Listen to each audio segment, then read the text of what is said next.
পিতিরাজ ডেকে বলল, অজয় পাল, ওই তোমার জাদু তো কাজে লাগলো না, ওই তো এখনো পর্যন্ত জেন্দা বেঁচে আছে।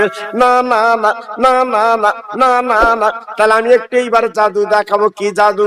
যাও যাও, দেরি করতে পারবে না, ওই মুসলমানদের পানি দেবা না, আনা সাগরের পানি বন্ধ করে দাও, ওরা কলেমা বন্ধ করবে। আনা সাগরের পানি বন্ধ করে দাও, ওরা কোরআন প্রচার করতে পারবে না। এইবারে বাবা ক্যাডার দিয়ে, পুলিশ দিয়ে আনা সাগরের পানি বন্ধ করে দিয়েছে, মুসলমানদের পানি দেওয়া হবে না। সঙ্গে সঙ্গে আনা সাগর যেই বন্ধ করে দিয়েছে, একজন হুজুরের সঙ্গী, নাম তার কুতুবউদ্দিন কাকি রহমতুল্লাহ আলাইহি, উনি ডেকে বলে, হুজুর আমি তো উজু করব, ওরা তো কাপার পুলিশ দিয়ে বন্ধ করে রেখেছে, কি করব? আমার খাজা বলেছিল, বাবা ও কুতুবউদ্দিন কাকি, এইলা আমার একটা লোটা লাও, এক লোটা পানি বুড়িয়ে আনো। যা যা যা যা যা যা। উনি লোটা করে পানি আনতে গেছে, আপনার পিতিরাজের দলবল, আপনার লোকজন এক ফোঁটা পানি দিল না। আল্লাহর ওলির কাছে বলছে, হুজুর তো পানি দিল না, কি করব? খাজা বাবা কি করলেন, ওই লোটাটা নিয়ে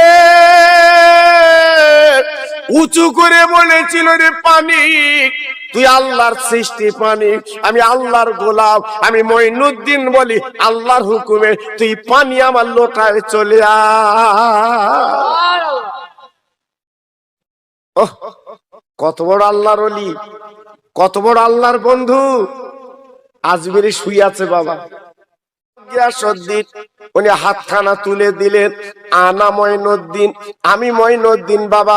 সঙ্গে সঙ্গে দরজাখানা খুলে দিলেন, আমার নবী পাকের রওজায় চলে গেলেন, রাসূল পাকের রওজার ভিতরে ঢুকে গেলেন, আমার নবী পাকের রওজা জিয়ারত করলেন, চোখ দুখানা বন্ধ করে। আমার নবী পাক বলেছিলেন, বাবা মঈনুদ্দিন, আমি ভারতবর্ষে সশরীরে যেতে পারিনি, এই কলেমার পতাকা তোমার হাতে তুলে দিলাম, যাও যাও ভারতের জমিনে যাও, এই কলেমার পতাকা তুমি পুঁতে দেবে, আজকে লক্ষ লক্ষ মানুষ এই কলেমার পতাকা তলে আসবে।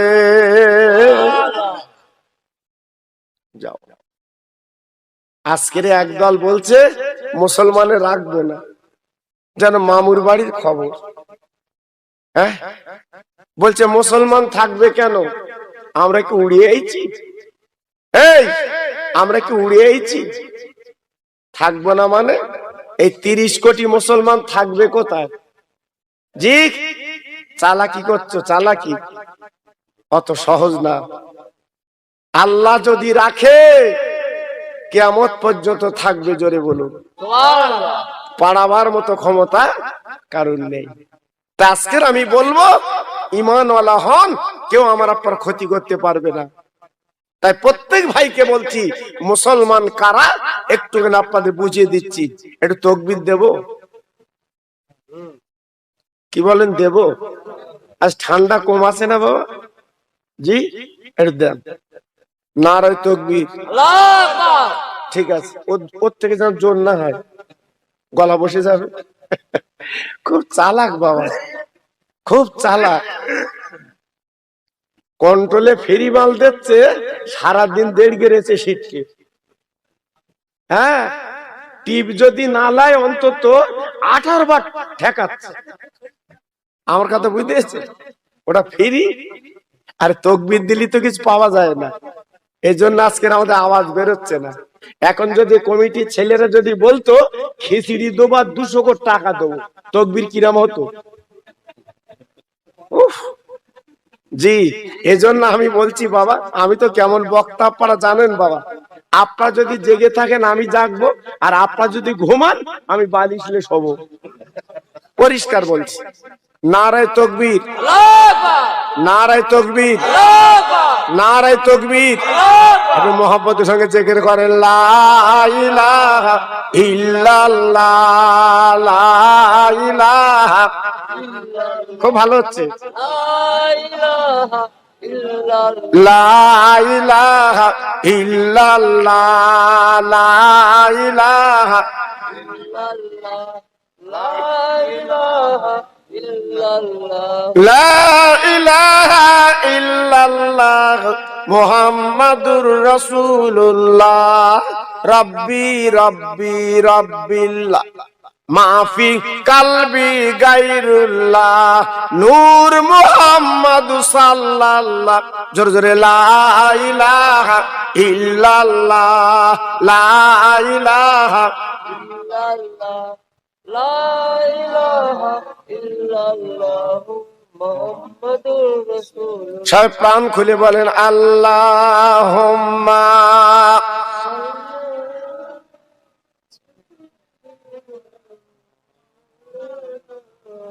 ওয়ালা আলি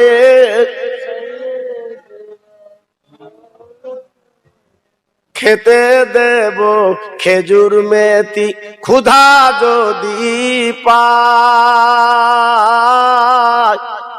দুম্বারু দুধ পাতার ঠোঙায় দেব পিপাসা তোর মোহাম্মদের দেনা আম্মা তোর মুস্তফারে দেনা আম্মা সঙ্গে নিয়ে যায় মেশরণে ময়দানে মা কোনো যে ভয় নাই জোরে জোরে আল্লাহুম্মা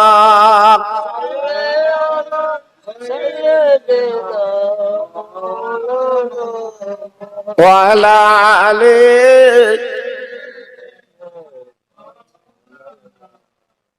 ও ভাইরা বাবাজিরা মা বোনেরা বেটিরা গো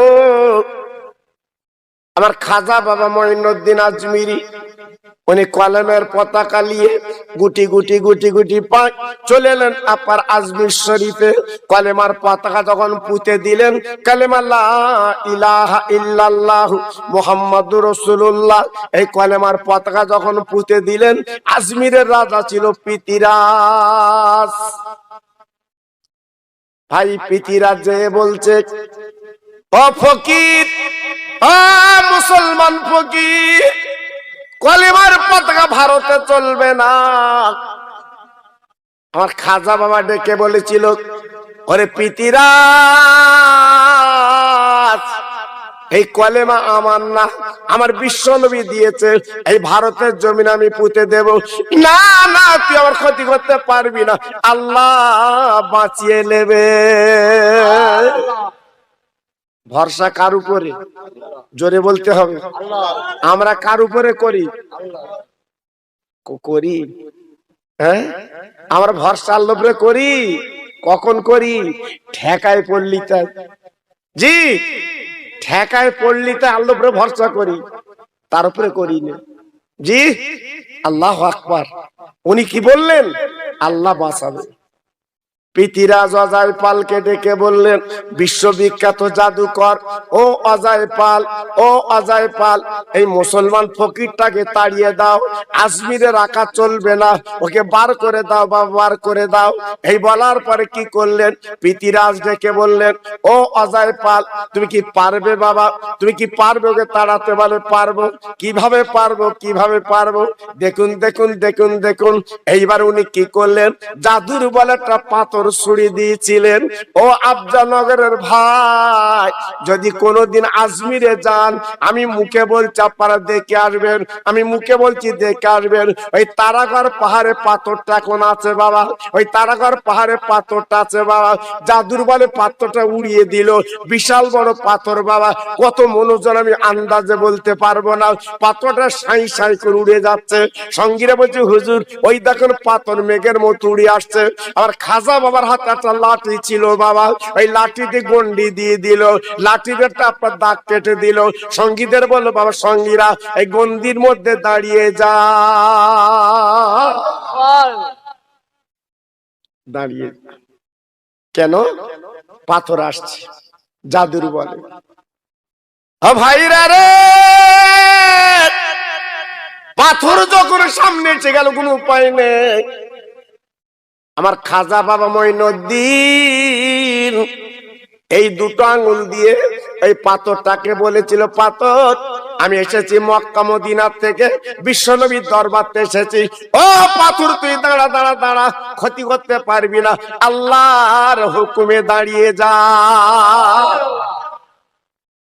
দেখে আসুন এখনো পর্যন্ত সেই পাথরটা শূন্যে দাঁড়িয়ে আছে কিছুটা তারাগড় পাহাড়ের গায়ে লেগে আছে আর কিছুটা শূন্যে দাঁড়িয়ে আছে পাথরটা পড়ে না পাথরটা পড়ে না, এখনো দাঁড়িয়ে আছে। পিতিরাজ ডেকে বলল, অজয় পাল, ওই তোমার জাদু তো কাজে লাগলো না, ওই তো এখনো পর্যন্ত জেন্দা বেঁচে আছে। না না না না না না না না না, তাহলে আমি একটু এইবার জাদু দেখাবো। কি জাদু?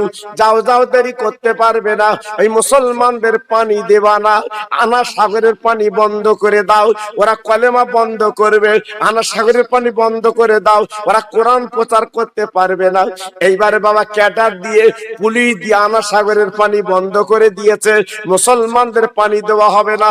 সঙ্গে সঙ্গে আনা সাগর যেই বন্ধ করে দিয়েছে, একজন হুজুরের সঙ্গী, নাম তার কুতুবউদ্দিন কাকি রহমতুল্লাহ আলাইহি, উনি ডেকে বলে, হুজুর আমি তো উজু করব, ওরা তো কাপার পুলিশ দিয়ে বন্ধ করে রেখেছে, কি করব? আমার খাজা বলেছিল, বাবা ও কুতুবউদ্দিন কাকি, এইলা আমার একটা লোটা লাও, এক লোটা পানি বুড়িয়ে আনো। যা যা যা যা যা যা। উনি লোটা করে পানি আনতে গেছে, আপার পিতিরাজের দলবল, আপার লোকজন এক ফোঁটা পানি দিল না। আল্লাহর ওলির কাছে বলছে, হুজুর তো পানি দিল না, কি করব? খাজা বাবা কি করলেন, ওই লোটাটা নিয়ে উঁচু করে বলেছিল, রে পানি, তুই আল্লাহর সৃষ্টি পানি, আমি আল্লাহর গোলাম, আমি মঈনুদ্দিন বলি, আল্লাহর হুকুমে তুই পানি আমার লোটায় চলে আয়। কত বড় আল্লাহর ওলি, কত বড় আল্লাহর বন্ধু। আজমিরে শুয়ে আছে বাবা। জি, ইন্দিরা গান্ধী যে সময় হেরে গেল, জি, উনি চাদর চড়িয়ে দিয়েছিল আমার খাজা বাবা। চাদর চড়াবার পরে তারপরে ইলেকশনে বিপুল ভোটে জিতেছিল। আমরা মানি নে, ওনারা মানে। আমরা চিনি নে, ওনারা চেনে। পানি যখন বন্ধ করে দিয়েছে, সব পানিগুলো লোটার মধ্যে চলে এলো। আনা সাগরের পানি যখন ভরে এলো, আপার আজমিরের মেয়েরা ঝরঝর করে কাঁদতে লেগেছে, হুজুর গো, আমাদের কচি কচি বাচ্চারা কাঁদছে, দুধ নাই, আজকের গাছের ডাবে পানি নাই, এখন বলুন আমরা কি করব?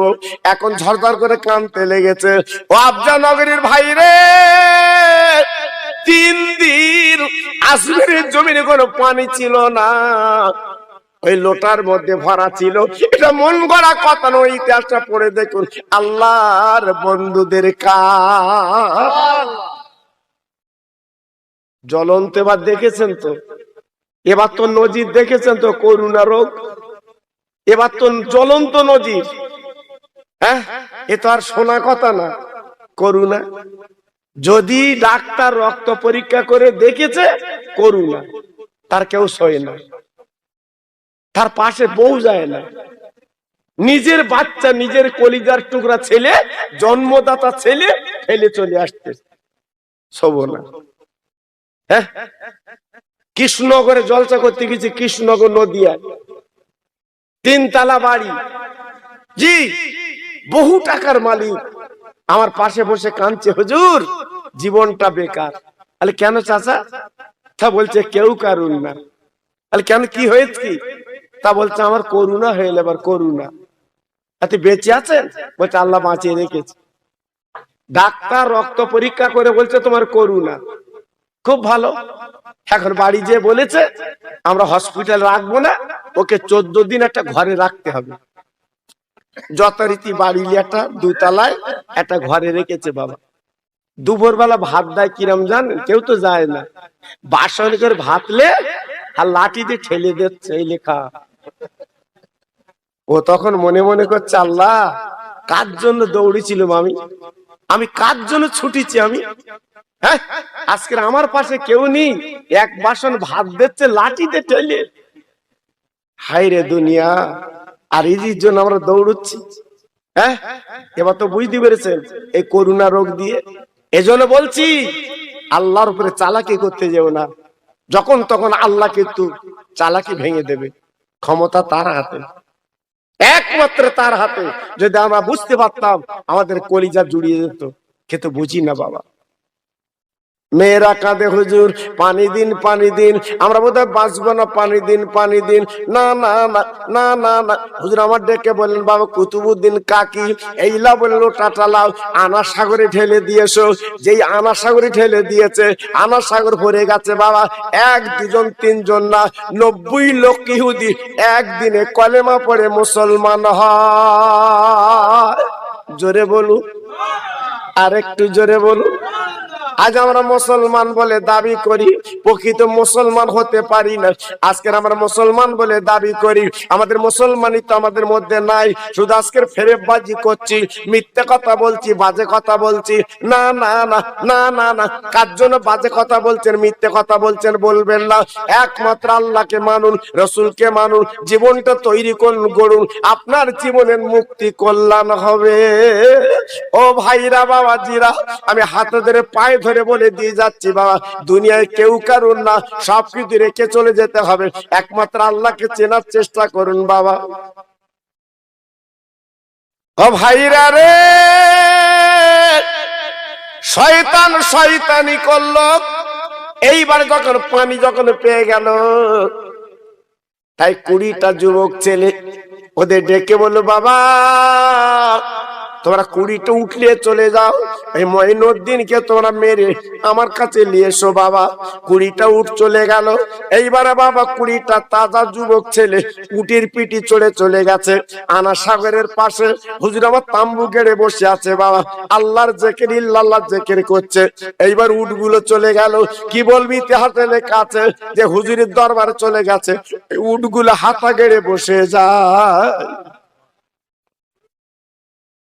ও ভাইরা রে, এত মারি মারি উঠ ওঠে না, এত চেষ্টা করছে উঠ যখন ওঠে না, তখন চিন্তা করলো কারণটা কি, উঠ কেন উঠছে না বাবা, চিন্তা করছে। না না না, যুবক ছেলেরা চলে গেল এবার পিতিরাজের কাছে। ও পিতিরাজ একটু বলুন তখন উপায় কি, উঠতো ওঠেন, উঠতো হাতা গেড়ে বসে আছে। ও ভাইরা রে, ওই 20টা যুবক তো দৌড়ে যে, আর কোনো কথা না, আমরা কি করব, ইমানের কলমা পড়ে মুসলমান হয়ে যা। তাই আজকের এই ভারতবর্ষে কোটি কোটি মুসলমান আমরা, কিন্তু দুঃখ লাগে আমরা মুসলমানিত্ব আমাদের ভিতর আছে তো বাবা। আজকে যদি মুসলমানিত্ব আমাদের ভিতর থাকতো, আজকে আমাদের জানটা খোশ হয়ে যেত। শুধু নাম কি আসতে মুসলমান, আজকে যদি প্রকৃত মুসলমান হতে পারতাম, চতুর্দিকে আজকের মার খেতুম না আমরা। প্রকৃত মুসলমান যদি হতে পারতাম, আজকে লাঞ্ছিত বঞ্চিত হতুম না, প্রকৃত আল্লাহওয়ালা বেনে যেতুম। আজকের ভাবুন তো, আমি কয়েক বছর আগে এখানে জলসা করতে বলেছি, আমার হাড়োয়ায় শুয়েছে আব্বাসউদ্দিন গাজী গোরাচাঁদ, বিদ্যাধরী নদীর পাশে, কত বড় আল্লাহর বন্ধু। ওনার বাড়ি হচ্ছে আরবে, উনি চলে এসেছে আমাদের হাড়োয়ায়। আজকের বৃহস্পতিবার থেকে শুরু করে আর শুক্রবার পর্যন্ত লক্ষ লক্ষ মানুষ ওনার মজার মোবারকে যে জিয়ারত করছে। অনেকে বলে শিরক করছে, আরে যারা জানে না তারা করে। আমরা যে জিয়ারত করি শিরক করি? এই আমরা শিরক করি ওখানে? আমরা যে আল্লাহর ওলির কবরটা জিয়ারত করি, ওখানে 2 রাকাত নামাজ পড়ি, চলে আসি, বলে যত যায় সব শিরক করে, সব শিরক করে। হ্যাঁ, হাড়ির খবর রাখো না, ডালটা ডাল্লা বেঁধে দেশ। বাবা, আল্লাহর বন্ধু যারা জীবন তৈরি করেছে একটু লক্ষ্য করুন। আজকের আমরা কি জীবন তৈরি করলাম? বেড়া সাফাই যান, বেড়া সাফাই জীবনপুরি দেখি যেতি, যে একটা ঘর আছে দেখবেন, ছোট ছোট ইট, ছোট ছোট ইট। ওই বাড়িটা কার ছিল জানেন? চন্দ্রকেতু রাজার বাড়ি। চন্দ্রকেতু রাজার বাড়ি ছিল ওই আপনার জীবনপুরি যেতি মামাতে, দেখে আসবেন। এখন পর্যন্ত সরকার আপনার গ্রিল দিয়ে, লোহার গ্রিল দিয়ে ঘিরে রেখেছে, দেখে আসবেন। হ্যাঁ, বেয়াদবি করেছিল আমার আব্বাসউদ্দিন গাজীর সঙ্গে, ঠাট্টা করেছিল, ব্যঙ্গ করেছিল। তাই উনি দোয়া করেছিলেন, আল্লাহ আমি তোমার ওলি, আমি তোমার বন্ধু, আজকের ব্যঙ্গ করছে, আল্লাহ তুমি দেখিয়ে দাও। বাস, চন্দ্রকেতু রাজার মা বলেছিল, কচি ও লোকের সাথে বেয়াদবি করিস না, উনি আল্লাহর বন্ধু। জোরে বলো। তাই দেখে আসুন, বাড়িটা মাটির তলে পুঁতে যাচ্ছে, বাড়িটা মাটির তলে বসে গেল, ছোট ছোট ইট রাখতে পারলো না। এজন্য বলছি বেশি চালাকি করলে চলবে না, ক্ষমতার মালিক আমার আল্লাহ, যা ইচ্ছা তাই তিনি করতে পারে। ধনীকে গরিব বানায়, গরিবকে ধনী বানায়। হ্যাঁ, আজকের এখানে বসে আছেন, বেরেনের তার একটা কেটে দেবে, কালকে রে লুঙ্গি মাথায় দে ঘুরতে হবে। কি ঠিক না ভুল বলছি? দেখেন হাড়ায় কত পাগল বেড়াচ্ছে বাবা, পাগল বেড়াচ্ছে, দেখেন তরুণ তাজা পাগল, পাগল। জি, আল্লাহ সবকিছু পারে। এই জন্য বলছি বাবা, এখনো মসজিদে চলো, এখনো মসজিদে চলো, আল্লাহকে মানো, জীবনটা তৈরি করো, লাভ হবে, লস হবে না। আব্বাজান, ভাইজান, আমি বেশি আলোচনা করব না, সংক্ষেপ করে বলে দিচ্ছি বাবা, আমি নবীজির রওজা পাকে দাঁড়িয়েছিলাম মাত্র 8 দিন। আমি নবীজির রওজায় আপনার নামাজ পড়েছি 45 ওয়াক্ত নামাজ, 45 ওয়াক্ত নামাজ আমি 8 দিন ছিলাম। এবার মদিনা শরীফে, ওখান থেকে চলে এসেছি বাড়িতে। আব্বাজান কি বলবো, না না না না না না, আমার নবী পাকের পাশে দুটো কবর আছে, আপনার দুটো রওজা আছে, নবী পাকের পাশে দুজন ঘুমিয়ে আছে। ওনারা কারা কারা? একজন আবু বকর সিদ্দিক, আর একজন হচ্ছে হযরতে ওমর, দুজন। দেখে আসবেন, আমি তো বলছি কখনো যদি যান দেখে আসবেন। জীবন তৈরি করেছে, গড়েছে, আমার নবীর পাশে জায়গা হয়ে গেছে, আল্লাহ পাক জায়গা করে দিয়েছে। হযরত ওমর ফারুক, ইনি কি ছিলেন? ইনি আরবের বড় পালোয়ান, আরবের বড় নেতা, আরবের বড় বীর, আরবের বড় লিডার ছিল। না না না, আমার নবীজির গর্দান কাটতে গেল, আমার নবীর মাথা কাটতে গেল, কোরআন বন্ধ করতে গেল, কলেমা বন্ধ করতে গেল। আবু জেহেল, আবু লাহাব, উতবা সাইবা বলেছিল, ওরে ওমর রে বাবা, তুমি কি পারবে ওই মুহাম্মাদের মাথা কেটে আনতে? আজকের কলেমা বন্ধ করতে হবে, কোরআন বন্ধ করতে হবে, চলবে না। এইবার চলে গেল বাবা, পারবে না আপনার মাথা কাটতে। পথের মাঝখানে নঈম বিন আব্দুল্লাহর সঙ্গে দেখা হয়, ওনার বাল্যকালের বন্ধু নঈম বিন আব্দুল্লাহ। প্রশ্ন করে, ভাই ওমর, হাতে তরবারি ঘোরাতে ঘোরাতে কোথায় যাচ্ছ? মুহাম্মাদের মাথা কাটতে যাচ্ছি। কেন, কি হয়েছে? বলে সে কোরআন প্রচার করে, কলিমা প্রচার করে, তাই মাথাটা কেটে আনবো। না না না, পারবে না। ওরে ওমর, তুমি ফিরে যাও, মাথা কাটতে পারবে না, আমার রাসূল হচ্ছে আল্লাহর বাঘ, তুমি বাঘের সঙ্গে লড়াই করতে পারবে না। ওমর বলে, নঈম রে, তুমি কি কলেমা পড়েছ? এইবার নঈম ডেকে বলছে, ওমর, শুধু আমি পড়িনি, তোমার নিজের বোন আর তোমার দুলা ভাই আর আমি তিনজনই এক জায়গায় পড়ছি, ইমানের কলমা পড়েছি। ও ভাই, ওমর রেগে গেল, ওমর গুটি গুটি পায়ে চলে গেল। এইবারে বোনের বাড়ি দরজা নক করলো, বোন বোনা গুনগুন করে কি পড়ছিল। এইবারে ডেকে বলছে, বোন দরজাখানা খুলে দাও। বাবা ওমরের বোনের নাম ছিল ফাতেমা, আর নবীর মেয়ে ফাতেমা করবেন না। এইবারে বোন ফাতেমা দরজাখানা খুলতে যাবে, নিজের স্বামীকে আড়াল করে দিল, অন্য ঘরে পাঠিয়ে দিল। স্বামী তো অন্য ঘরে চলে যাও, দেখি আমার ভাই কি বলে। এইবার দরজাখানা খুলে তাকে দেখে লাঙ্গা তরবারি হাতে। বোন জিজ্ঞেস করছে, ভাই তুমি আমার বাড়ি এসেছো মিষ্টির প্যাকেট হাতে, কিন্তু তরবারি তোমার হাতে কেন? বলে, বোন রে, মুহাম্মাদের কলমা কি পড়েছ বলো। বোন জড়িয়ে ধরে বলছে, ভাই দেরি করো না, পৃথিবীর জমিনে একমাত্র ইসলাম হচ্ছে সত্য, নবী সত্য। এই বলার পরে তরবারির উল্টো পিঠ দিয়ে মার শুরু করে দিল। বাবা এত মার মেরেছিল, নিজের বোন বাবা মাটিতে লুটিয়ে পড়লো, ওমরের রক্তে লাগ বা লাল করে দিল, এমনকি রক্ত স্রোত বইতে লাগলো। এইবার প্রশ্ন করে, বোন বলো বলো, এত মার তোমার মারলাম, তুমি কলমা ছেড়েছো। ওই বোন ডেকে বলছে, ভাই রে, সে যেমন মধুর কলেমা, আমরা জীবন দিতে রাজি, জান দিতে রাজি, কলেমা ছাড়তে রাজি না। কি মুসলমান!